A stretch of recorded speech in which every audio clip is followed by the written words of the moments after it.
আসসালামু আলাইকুম বন্ধুরা, বাংলাদেশ বর্ডার গার্ড অর্থাৎ বিজিবি থেকে একটি নতুন নিয়োগ বিজ্ঞপ্তি প্রকাশ করা হয়েছে, যেখানে আপনারা নারী পুরুষ উভয় প্রার্থীরা আবেদন করতে পারবেন। জেএসসি, এসএসসি ও এইচএসসি পাশে এখানে আবেদন করা যাবে। তো বন্ধুরা, এটি একটি সরকারি নিয়োগ বিজ্ঞপ্তি। বর্ডার গার্ড বাংলাদেশ অর্থাৎ বিজিবিতে অসামরিক পদে নিয়োগ প্রদান করা হবে। তো আমি সংক্ষিপ্ত আকারে আলোচনা করে আপনাদেরকে বোঝানোর চেষ্টা করব। এখানে আশা করি আপনারা দেখতে পাচ্ছেন, বর্ডার গার্ড বাংলাদেশে নিম্নবর্ণিত অসামরিক পদসমূহে চাকরির জন্য ইচ্ছুক প্রার্থীদেরকে নিম্নবর্ণিত পদ্ধতি অনুসরণ করতে হবে এবং অনলাইনে আবেদনের মাধ্যমে রেজিস্ট্রেশন করতে আহ্বান করা হচ্ছে। যারা এখানে আবেদন করবেন অনলাইনের মাধ্যমে আবেদন করতে হবে। তো এখানে কোন কোন পদে কতজন প্রার্থী নিয়োগ করা হবে সে বিষয়ে উল্লেখ করা হয়েছে। তো আমি একটু জুম করে নিচ্ছি আপনাদেরকে দেখানোর সুবিধার্থে। এখানে আশা করি আপনারা দেখতে পাচ্ছেন প্রয়োগ নাম্বার এবং পদের নাম, পদের সংখ্যা, শিক্ষাগত যোগ্যতা, যে সকল জেলা থেকে আবেদন করতে পারবেন সেই সকল জেলার নাম এখানে উল্লেখ করা হয়েছে। তো এখানে কিন্তু বাংলাদেশের সকল জেলা থেকে আবেদন করতে পারবেন, নির্দিষ্ট করে কোনো জেলার নাম উল্লেখ করে সকল জেলার প্রার্থীগণ আবেদন করতে পারবেন। সর্বপ্রথম এখানে যেই পদটিতে প্রার্থী নিয়োগ করা হবে ওই পদটির নাম ইমাম অথবা আরটি। এখানে পদের সংখ্যা দেখতে পাচ্ছেন 3টি। ফাজিল পাশ করলে আবেদন করতে পারবেন। 10,200 টাকা থেকে 24,680 টাকা পর্যন্ত বেতন দেওয়া হবে এবং এখানে সংশ্লিষ্ট কাজে 2 বছরের অভিজ্ঞতা থাকলে এই পদে আবেদন করতে পারবেন। পরবর্তী পদের নাম পরিবার কল্যাণ পরিদর্শিকা। এখানে পদের সংখ্যা 3টি। এসএসসি পাস যারা করবেন তারা কিন্তু এখানে আবেদন করতে পারবেন। 10,200 টাকা থেকে 24,680 টাকা পর্যন্ত এখানে বেতন দেবে এবং যারা এসএসসিতে ন্যূনতম 3 পে উত্তীর্ণ হবেন জিপিএ, তারা কিন্তু এই পদে আবেদন করতে পারবেন। পরবর্তী পদের নাম কমিউনিকেশন টেকনিশিয়ান গ্রেড 3। পদের সংখ্যা 5টি। 9,300 টাকা থেকে 22,490 টাকা পর্যন্ত এখানে বেতন দেবে এবং শিক্ষাগত যোগ্যতা কম্পিউটার অথবা ইলেকট্রনিক্স ডিপ্লোমা পাশ করলে এই পদে আবেদন করতে পারবেন এবং 1 বছরের কর্মের অভিজ্ঞতা থাকলে এই পদে কিন্তু আবেদন করা যাবে। পরবর্তী পদের নাম অফিস সহকারী। এখানে পদের সংখ্যা 7টি। 9,300 টাকা থেকে 22,490 টাকা পর্যন্ত বেতন দেবে। এইচএসসি যারা পাশ করবেন অর্থাৎ উচ্চ মাধ্যমিক সার্টিফিকেট যারা পাশ করবেন তারা এখানে আবেদন করতে পারবেন। আর এসএসসি তে 2.50 এবং এইচএসসি তে ন্যূনতম 3 পে উত্তীর্ণ হলে এই পদে আবেদন করতে পারবেন। পরবর্তী পদের নাম ড্রাফটসম্যান। এখানে পদের সংখ্যা 4টি। 9,300 টাকা থেকে 22,490 টাকা পর্যন্ত এখানে বেতন দেবে। এসএসসি পাস যারা করবেন তারা কিন্তু এখানে আবেদন করতে পারবেন। জিপিএ 3 পে উত্তীর্ণ হতে হবে। পরবর্তী পদের নাম যানবাহন চালক হালকা লাইসেন্সধারী। এখানে পদের সংখ্যা 1টি। 9,300 টাকা থেকে 22,490 টাকা পর্যন্ত এখানে বেতন দেবে এবং এই পদে যারা আবেদন করবেন তাদের বৈধ ড্রাইভিং লাইসেন্স থাকতে হবে এবং গাড়ি চালানোর অভিজ্ঞতা থাকলে এই পদে কিন্তু আবেদন করতে পারবেন। পরবর্তী পদের নাম কার্পেন্টার। এখানে পদের সংখ্যা 6টি। 9,300 টাকা থেকে 22,490 টাকা পর্যন্ত এখানেও বেতন দেবে এবং জেএসসি যারা পাশ করবেন তারা কিন্তু এখানে আবেদন করতে পারবেন এবং 2 বছরের কাজের অভিজ্ঞতা থাকতে হবে। পরবর্তী পদের নাম কমিউনিকেশন টেকনিশিয়ান গ্রেড 4। এখানে পদের সংখ্যা 23টি। এইচএসসি যারা পাশ করবেন অর্থাৎ উচ্চ মাধ্যমিক সার্টিফিকেট যারা পাশ করবেন তারা কিন্তু এখানে আবেদন করতে পারবেন। বেতন 9,000 টাকা থেকে 21,800 টাকা পর্যন্ত এখানে দেওয়া হবে এবং এসএসসি তে 2.50, এইচএসসি তে 3 পে উত্তীর্ণ হলে এই পদগুলোতে আবেদন করতে পারবেন। পরবর্তী পদের নাম সহকারী ওবিএম ড্রাইভার। এখানে পদের সংখ্যা 9টি। এখানে বেতন ধরা হয়েছে 9,000 টাকা থেকে 21,800 টাকা। এসএসসি পাস যারা করবেন তারা কিন্তু এখানে আবেদন করতে পারবেন। জিপিএ 3 পে উত্তীর্ণ হতে হবে, তাহলে কিন্তু এখানে আপনারা আবেদন করতে পারবেন। পরবর্তী পদের নাম ইলেকট্রিশিয়ান। এখানে পদের সংখ্যা 12টি। এসএসসি পাস যারা করবেন তারা কিন্তু এখানে আবেদন করতে পারবেন। 9,000 টাকা থেকে 21,800 টাকা পর্যন্ত এখানে বেতন দেবে এবং জিপিএ 3 পে উত্তীর্ণ হতে হবে। পরবর্তী পদের নাম বুট মেকার। এখানে পদের সংখ্যা 3টি। জেএসসি পাস করতে হবে।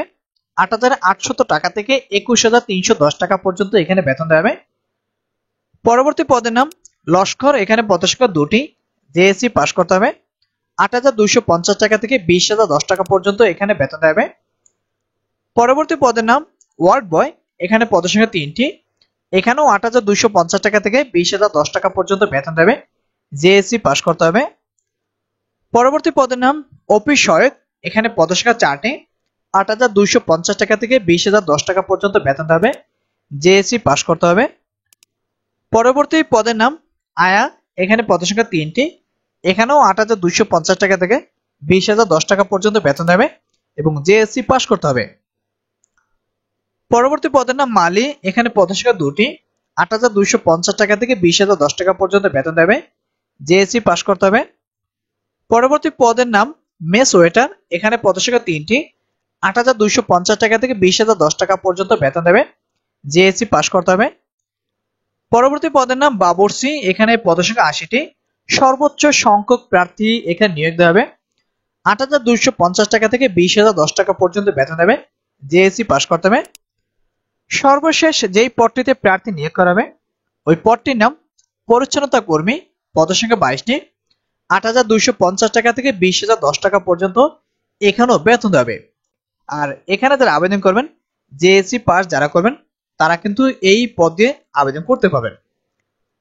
তো বন্ধুরা, বিজিবি থেকে নতুন যে বিজ্ঞপ্তিটি প্রকাশ করেছে, এখানে 19টি শাখায় 196 জন প্রার্থীকে নিয়োগ দেবে। বাংলাদেশের সকল জেলা থেকে নারী পুরুষ উভয় প্রার্থীরা আবেদন করতে পারবেন। তো আমরা এখন এখানে দেখে নেব বয়স কত থাকলে আবেদন করতে পারবেন, অর্থাৎ এখানে কত বয়স থাকলে আবেদন করা যাবে সে বিষয়ে উল্লেখ করা হয়েছে। তো এখানে আপনারা দেখতে পাচ্ছেন প্রার্থীদের বয়স চাওয়া রয়েছে ১/১০/২০২৪ সালে যাদের বয়স 18 থেকে 30 বছরের মধ্যে থাকবে তারা এখানে আবেদন করতে পারবেন। মুক্তিযোদ্ধার কোটা যারা আবেদন করবেন তাদের ক্ষেত্রে বয়স 18 থেকে 32 বছর। বৈবাহিক অবস্থায় বিবাহিত এবং অবিবাহিত হলে চলবে। নিয়োগ পরীক্ষা কেন্দ্র তারিখ, আবেদনকৃত প্রার্থীকে নিয়োগ পরীক্ষা কেন্দ্র তারিখ বিজিবির যে ওয়েবসাইট, এই ওয়েবসাইটের মাধ্যমে জানানো হবে এবং মোবাইল ফোনে এসএমএস এর মাধ্যমে আপনাদেরকে জানানো হবে। রেজিস্ট্রেশন অর্থাৎ কত তারিখে আবেদন করবেন সেই বিষয় এখানে দেওয়া রয়েছে এবং কোন লিঙ্কটির মাধ্যমে আবেদন করবেন সেই লিঙ্কটি কিন্তু এখানে দেখানো হয়েছে। আগ্রহী পুরুষ ও মহিলা প্রার্থীগণ একটি লিঙ্ক রয়েছে www.joinbordercard.bgb.gov.bd, এই ওয়েবসাইটের মাধ্যমে আবেদন করতে পারবেন। অনলাইনে আবেদনের সময়টি এখানে দেওয়া রয়েছে 4 আগস্ট 2024 তারিখ থেকে 17 আগস্ট 2024 সাল পর্যন্ত এখানে আবেদন করতে পারবেন। অর্থাৎ চৈত মাসের 4 তারিখ থেকে আবেদন শুরু হবে এবং চৈত মাসের 17 তারিখ পর্যন্ত এখানে আবেদন করতে পারবেন। তো বন্ধুরা, যারা বাংলাদেশ বিজিবিতে অর্থাৎ বর্ডার গার্ড বাংলাদেশ বিজিবিতে যারা আবেদন করবেন, এখানে আরো কিছু শর্তাবলী দেওয়া থাকবে, সকল শর্তাবলীগুলো মেনে আবেদন করতে হবে। তো আমি আবার একটু জুম করে নিচ্ছি আপনাদেরকে দেখানোর সুবিধার্থে। এখানে আপনারা দেখতে পাচ্ছেন আবেদন পদ্ধতিগুলো এখানে দেওয়া রয়েছে। বিজিবি ই রিক্রুটমেন্ট যে ওয়েবসাইটটি আছে এই ওয়েবসাইটের মাধ্যমে আবেদন করতে হবে। এখানে প্রথম ধাপগুলো দেওয়া রয়েছে। এখানে আপনারা দেখতে পাচ্ছেন নিয়োগ বিজ্ঞপ্তি হতে আবেদন করুন বাটন ক্লিক করতে হবে। আবেদনের পূর্বে আবেদন পদ্ধতির ধাপগুলো ভালোভাবে পড়ুন, এগিয়ে যান বাটনে ক্লিক করুন। যোগ্যতা পরীক্ষা সংক্রান্ত সমস্ত প্রশ্নের সঠিক উত্তর দিন। অর্থাৎ আপনারা আবেদন করবেন অনলাইনের মাধ্যমে কিভাবে আবেদন করবেন, কি কি ধাপ অতিক্রম করতে হবে সে বিষয়ে এখানে দেখানো রয়েছে। এ বিষয়ে পরবর্তীতে আমার চ্যানেলে ভিডিও দেওয়া থাকবে, সেখানে কিন্তু আপনারা এ বিষয়ে দেখে নিতে পারবেন। তো এখানে আপনাদের কিছু কাগজপত্র প্রয়োজন হবে, অর্থাৎ কি কি কাগজপত্র এখানে প্রয়োজন হবে সেগুলো এখানে উল্লেখ করা রয়েছে। শিক্ষাগত যোগ্যতা সনদপত্রের মূল কপি সহ সত্যায়িত ছায়াকপি, সংশ্লিষ্ট বিদ্যালয় শিক্ষা প্রতিষ্ঠানের প্রদান কর্তৃক অধ্যক্ষ কর্তৃক শিক্ষাগত যোগ্যতার মূল প্রশংসাপত্র সহ সত্যায়িত ছায়াকপি যাতে প্রার্থীর স্থায়ী ঠিকানা ও জন্ম তারিখ উল্লেখ থাকে। অভিভাবক পূর্বক প্রার্থীর চাকরিতে যোগদানের সম্মতিপত্রের মূল কপি সত্যায়িত ছায়াকপি চেয়ারম্যান পৌরসভার ওয়ার্ড কাউন্সিল কর্তৃক প্রতি স্বাক্ষরিত থাকতে হবে। সংশ্লিষ্ট পদে কাজ করার বাস্তব অভিজ্ঞতার সনদের মূল কপি সহ সত্যায়িত ছায়াকপি। ইউনিয়ন পরিষদ পৌরসভার চেয়ারম্যান ওয়ার্ড কাউন্সিলর এর নিকট হতে বাংলাদেশি স্থায়ী নাগরিকত্বের সনদপত্রের মূল কপি সত্যায়িত ছায়াকপি। প্রথম শ্রেণী গেজেটেড কর্মকর্তা কর্তৃক প্রদত্ত চারিত্রিক সনদপত্র এখানে 2 কপি। সদ্যতোলা নীল ব্যাকগ্রাউন্ড সম্মিলিত ল্যাবে প্রিন্টকৃত 11 কপি পাসপোর্ট সাইজের রঙিন ছবি এবং 1 কপি ইউপি 7 ওয়ার্ড কাউন্সিল কর্তৃক সত্যায়িত থাকতে হবে। 10 কপি সত্যায়িত ব্যতীত হলে চলবে। স্থায়ী অর্থাৎ স্থানীয় চেয়ারম্যান কর্তৃক প্রদত্ত বৈবাহিক সনদপত্রের মূল কপি সহ সত্যায়িত ছায়াকপি, বিবাহিতদের ক্ষেত্রে কাবিননামা সহ জাতীয় পরিচয়পত্রের মূল কপি সত্যায়িত ছায়াকপি, অর্থাৎ এই সকল কাগজপত্র আপনাদের প্রয়োজন হবে। এখানে যে লিঙ্কটি দেওয়া রয়েছে এই লিঙ্কে প্রবেশ করে আপনার ইউজার আইডি পাসওয়ার্ড দিয়ে লগ ইন করুন। বিজিবি কর্তৃক প্রদত্ত অ্যাডমিট কার্ড প্রবেশপত্রটি ডাউনলোড এবং প্রিন্ট করে ভর্তির সময় অবশ্যই সঙ্গে আনতে হবে। অর্থাৎ আপনারা আবেদন করবেন, রেজিস্ট্রেশন করবেন, সেখানে কিন্তু অ্যাডমিট কার্ড ডাউনলোড করতে হবে, সেই বিষয়ে এখানে উল্লেখ করা রয়েছে। কোঠা অনুসরণ।